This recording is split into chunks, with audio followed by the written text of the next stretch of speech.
Hello friends, welcome back to our channel Kannadathi in Pune blogs. ನಾನು ಭವಾನಿ. ನಿಮಗೇನಾದರೂ dandruff problem ಐತಾ, ಅದನ್ನು ಕಡಿಮೆ ಮಾಡ್ಕೋಬೇಕಾ? ನಿಮಗೇನಾದರೂ ಶಾರ್ಟ್ಸ್ ಹೇರ್ ಇದಾವೆ, ಅದನ್ನು ಉದ್ದ ಮಾಡ್ಕೋಬೇಕಾ? ಅಥವಾ ನಿಮ್ಗೆ ಡ್ಯಾಮೇಜ್ ಹೇರ್ನ ಸಾಲ್ವ್ ಮಾಡ್ಕೋಬೇಕಾ? ನಡ್ರಿ ಮತ್ತೆ ನೋಡೋಣಂತ. ನಾನೊಂದಿಲ್ಲಿ ಆಮ್ಲಾ ತೊಗೊಂಡಿದ್ದೀನಿ, ಅಂದರೆ ಬೆಟ್ಟದ ನೆಲ್ಲೆಕಾಯಿ ತೊಗೊಂಡಿದ್ದೀನಿ. ಇದು ನಮ್ಮ ಕೂದಲಿಗೆ ಬೂಸ್ಟರ್ ಥರ ಕೆಲಸ ಮಾಡುತ್ತೆ. ಇದು ನಮ್ಮ ಡ್ಯಾಮೇಜ್ ಹೇರ್ನ ಕಡಿಮೆ ಮಾಡ್ತೈತಿ. ಆಮೇಲೆ ಹೇರ್ ಲಾಸ್ನ ಕೂಡ ಇದು ಕಡಿಮೆ ಮಾಡ್ತೈತಿ. ಇದು ಕೂದಲಿಗೆ ಹೇರ್ ಕಂಡೀಷನರ್ ಆಗಿ ಕೆಲಸ ಮಾಡ್ತೈತಿ ಅಂತಂದು ಹೇಳ್ಬೋದು. ಇದನ್ನ ಕೂದಲನ್ನ ಪ್ರೊಟೆಕ್ಟ್ ಕೂಡ ಇದು ಮಾಡುತ್ತೆ. ಇದನ್ನು ನಾನು ಪೀಸಾಗಿ ಕಟ್ ಮಾಡ್ಕೊಂಡಿದ್ದೀನಿ ತೊಳ್ಕೊಂಡು. ಈಗ ಇದನ್ನು ಏನು ಮಾಡಬೇಕಪ್ಪ ಅಂತಂತಂದ್ರೆ, ಇದನ್ನು ನಾನು ಕುಟ್ಟಕಲ್ಲಲ್ಲಿ ತಗೊಂಡು ಕುಟ್ಕೊತೀನಿ. ನೀವು ಬೇಕಂದ್ರೆ ಇದನ್ನು ಮಿಕ್ಸರ್ನಲ್ಲಿ ಪೇಸ್ಟ್ ಕೂಡ ಮಾಡ್ಕೋಬೋದಾಗೈತಿ.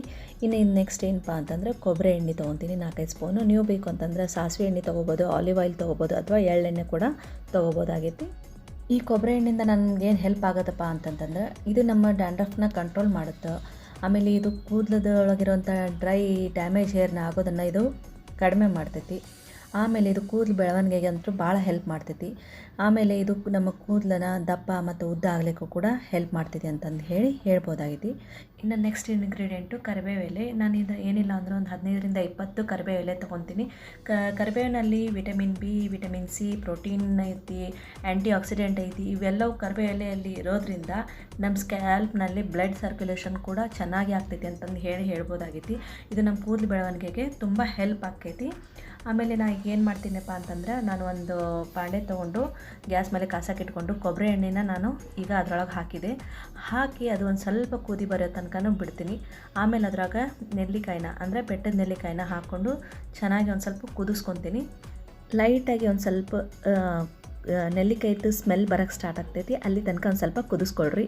ಅದಾದಮೇಲೆ ನಾವು ಏನು ಮಾಡಬೇಕಪ್ಪ ಅಂತಂತಂದ್ರೆ, ಏನು ನಾವು ಕರಿಬೇವು ಎಲೆ ತೊಗೊಂಡಿದ್ವಲ್ಲ ಅದನ್ನು ಕೂಡ ನಾವು ಇದ್ರಾಗ ಹಾಕ್ಕೊಂಡು ಚೆನ್ನಾಗಿ ಅದನ್ನು ಸ್ಪೂನ್ ತೊಗೊಂಡು ನಾವು ಕೈ ಆಡಿಸ್ಕೊತ ಹೋಗಬೇಕು. ನಾನಿಲ್ಲಿ ಕೊಬ್ಬರಿ ಎಣ್ಣೆನ 5 ಸ್ಪೂನ್ ಅಷ್ಟೇ ತೊಗೊಂಡಿದ್ದೀನಲ್ಲ. ನೀವು ಬೇಕಂತಂದರೆ ಕ್ವಾಂಟಿಟಿನ ಇನ್ನೂ ಜಾಸ್ತಿ ಮಾಡ್ಕೋಬೋದು. ಕ್ವಾಂಟಿಟಿ ಜಾಸ್ತಿ ಮಾಡಿಕೊಂಡ್ರೆ ಕರಿಬೇವು ಎಲೆದ್ದು ಆಮೇಲೆ ನೆಲ್ಲಿಕಾಯಿದು ಕ್ವಾಂಟಿಟಿ ಕೂಡ ಒಂದು ಸ್ವಲ್ಪ ಜಾಸ್ತಿ ಮಾಡಿಕೊಡ್ರಿ. ಇದು ನೋಡ್ರಿ, ಈಗ ಗೋಲ್ಡನ್ ಕಲರ್ಗೆ ಟರ್ನ್ ಆಯ್ತು ನೆಲ್ಲಿಕಾಯಿ. ಇಲ್ಲಿ ತನಕ ನಾವು ಅಂದರೆ 5ರಿಂದ 10 ನಿಮಿಷ ಕುದಿಸ್ಕೋಬೇಕು. ಇನ್ನೇನು ಮಾಡಬೇಕಮ್ಮ ಅಂದರೆ, ಇವೆರಡನ್ನೂ ನಾನು ಸಪ್ರೇಟ್ ಮಾಡಿಕೊಂಡೆ. ಇದನ್ನು ಒಮ್ಮೆಗ್ಲೂ ಒಗ್ಯಕ್ಕೆ ಹೋಗಬೇಡ್ರಿ, ಯಾಕಂತಂದರೆ ಇದ್ರೊಳಗೂ ಆಯಿಲ್ ಕೂಡ ಜಾಸ್ತಿನೇ ಇರ್ತೈತಿ. ಈಗ ಇದನ್ನು ಏನು ಮಾಡಬೇಕಪ್ಪ ಅಂತಂತಂದ್ರೆ, ನೋಡ್ರಿ ನಾನು ತೋರಿಸ್ತೀನಿ ಒಂದು ಸ್ವಲ್ಪ. ಈಗ ಕೈಯಾಗಿ ತೊಗೊಂಡು ಲೆಫ್ಟ್ ಹ್ಯಾಂಡ್ ಹಾಕ್ಕೊಂಡು ಒಂದು ಸ್ವಲ್ಪ ಹಿಂಗೆ ಹಿಂಡಿದೆ ಅಂತಂತಂದ್ರೆ ಒಂದು ಸ್ವಲ್ಪ ಆಯಿಲ್ ಇದ್ರಾಗ ಬರ್ತೈತಿ. ಇದನ್ನು ಕೂಡ ನಾವು ಸ್ಕ್ಯಾಲ್ಪಿಗೆ ಹಚ್ಕೊಂಡ್ವಿ ಅಂತಂದರೆ ಇದರಿಂದನೂ ಕೂಡ ನಮ್ಗೆ ಬೆನಿಫಿಟ್ ಚೆನ್ನಾಗಿ ಸಿಗ್ತೈತಿ ಅಂತಂದು ಹೇಳ್ಬೋದಾಗೈತಿ. ಇದ್ರ ಬೆನಿಫಿಟ್ ಚೆನ್ನಾಗಿ ಬೇಕಪ್ಪ ಅಂತಂದ್ರೆ, ನೀವು ಇದನ್ನು ವಾರದಲ್ಲಿ ಏನಿಲ್ಲ ಅಂದ್ರೂ 2 ಸತಿಯಿಂದ 3 ಸತ ನೀವು ಹಚ್ಕೊಂಡ್ರೆ ಚೆನ್ನಾಗಿ ಬೆನಿಫಿಟ್ ಸಿಗುತ್ತೆ. ಇದ್ರೊಳಗೆ ನಿಮ್ಗೆ ಏನಾದರೂ ಕನ್ಫ್ಯೂಷನ್ ಇತ್ತು ಅಂತಂದ್ರೆ, ನೀವು ಇದನ್ನು ಕಮೆಂಟ್ ಬಾಕ್ಸ್ನಲ್ಲಿ ಕಮೆಂಟ್ ಮಾಡಿ ತಿಳಿಸ್ರಿ. ನಾನು ಅದಕ್ಕೆ ಉತ್ತರ ಕೂಡ ಕೊಡ್ತೀನಿ.